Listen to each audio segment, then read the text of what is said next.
Selamat siang semua, pada siang hari ini kita akan belajar basis data. Kita akan mulai dari bab 1, yaitu tentang konsep basis data, komponen basis data, dan kriteria-kriteria basis data. Untuk selanjutnya, biar tidak berlama-lama lagi, marilah kita mulai pembelajaran kita. Pertama, kita akan belajar tentang konsep basis data. Basis data sendiri terdiri dari dua suku kata, yaitu basis dan data. Basis sendiri pengertiannya yaitu gudang, tempat, ataupun markas. Sedangkan data adalah representasi fakta dari dunia nyata yang mewakili suatu objek yang direkam dalam bentuk angka, huruf, simbol, teks, gambar, bunyi, atau kombinasi dari berbagai bentuk. Dari dua pengertian di atas, bisa disimpulkan bahwa basis data adalah kumpulan data dalam bentuk file, table, atau arsip yang saling berhubungan dan disimpan dalam media penyimpanan elektronik untuk mempermudah dalam pengaturan, pemilahan, pengelompokan, dan pengorganisasian data sesuai tujuan. Kalau memang kurang jelas lagi, Bapak akan berikan sebuah ilustrasi tentang basis data. Ilustrasinya begini. Bayangkan kita mempunyai banyak buku yang belum tersusun rapi, dan buku tersebut kita sebut sebagai data. Terus kita bayangkan lagi juga ada sebuah lemari.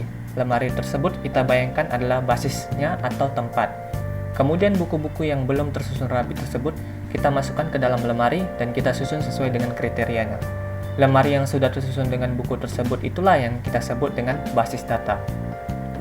Sekarang sudah paham kan? Berikutnya, kita akan belajar tentang komponen basis data. Terdapat 5 komponen utama dalam basis data dan kita akan membahasnya satu persatu. Yang pertama adalah hardware atau perangkat keras, yaitu sebagai alat pengolahan basis data digital, perangkat utama dalam pengolah data menggunakan komputer. Contohnya di sini perangkat keras ya seperti biasa ada CPU, monitor, dan perangkat-perangkat keras lainnya yang terdapat dalam CPU. Sedangkan yang kedua yaitu adalah software atau perangkat lunak.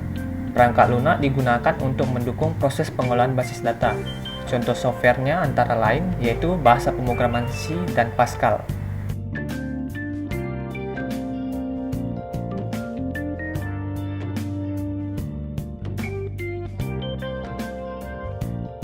Terus yang ketiga adalah sistem operasi. Sistem operasi merupakan perangkat lunak yang digunakan untuk mengelola aplikasi basis data dan penggunaan sumber daya komputer.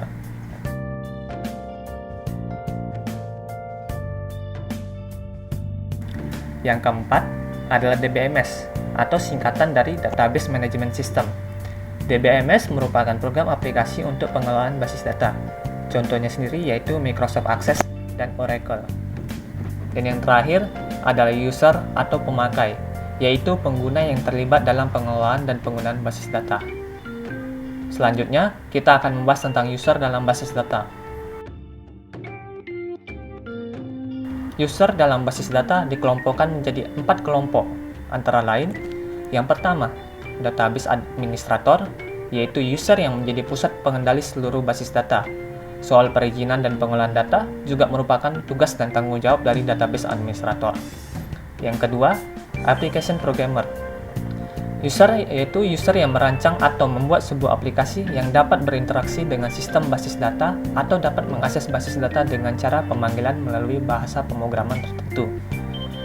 Yang ketiga, ada special user. Special user ada dua jenis, yaitu ada sophisticated user atau specialist user. Yaitu user yang menulis dan membuat aplikasi basis data non-konvensional. Non-konvensional di sini artinya yaitu sesuatu yang tidak biasa. Misalnya sesuatu untuk keperluan khusus. Contohnya seperti kecerdasan buatan dan pengolahan citra. Terus user yang terakhir yaitu adalah naive user. Yaitu user yang bertugas hanya untuk menjalankan aplikasi yang sudah tersedia dan berinteraksi dengan sistem untuk mengakses data. Oke, setelah kita belajar tentang konsep dan komponen basis data, selanjutnya kita akan belajar tentang apa saja yang menjadi kriteria basis data. Menurut Martin, sebuah basis data bisa dikatakan basis data jika memiliki kriteria sebagai berikut. Yang pertama, berorientasi pada data dan bukan berorientasi pada programnya. Artinya, berfokus pada data.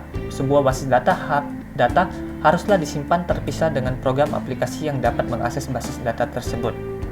Yang kedua, data dalam basis data dapat berkembang dengan mudah, baik volume maupun strukturnya. Data yang terdapat dalam basis data dapat mengalami perubahan dan perkembangan dari waktu ke waktu. Misalnya, sebuah sekolah yang memuat data siswa di mana setiap tahunnya akan mengalami pertambahan dan juga pengurangan data siswa. Begitu juga dengan strukturnya, yang di mana juga mengalami perubahan seiring dengan kebutuhan subsistem pengolahan data yang baru. Dan yang ketiga, data yang ada dapat memenuhi kebutuhan sistem baru secara mudah. Sebuah basis data harus bisa memenuhi kebutuhan sistem ketika terjadi penambahan dan pengurangan data secara baik. Data yang sudah ada harus bisa digunakan tanpa perlu adanya perubahan, dan data dapat saling berhubungan dengan data yang baru. Keempat, data dapat digunakan dengan cara yang berbeda-beda. Data yang sudah ada dalam basis data haruslah bisa digunakan dan diakses dengan beberapa cara. Misalnya, dengan menggunakan aplikasi ataupun menggunakan bahasa query.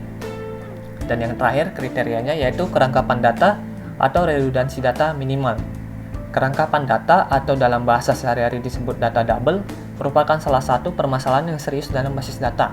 Karena data dalam basis data tidak perlu disimpan secara berulang karena dapat menimbulkan kesulitan dan kesalahan pada saat melakukan pengolahan data. Oke, untuk pembelajaran basis data hari ini sampai di sini dulu. Jangan lupa diulangi pembelajarannya. Jika ada sesuatu yang kurang jelas dan pertanyaan dari materi yang disampaikan, jangan sungkan untuk bertanya ya. Sebelum saya akhiri, berikut adalah quote atau kata-kata motivasi untuk hari ini. Selalu siap dengan persiapan terbaik untuk melawan kemungkinan terburuk. Terakhir, terima kasih sudah mendengarkan dan selamat belajar untuk kalian semua.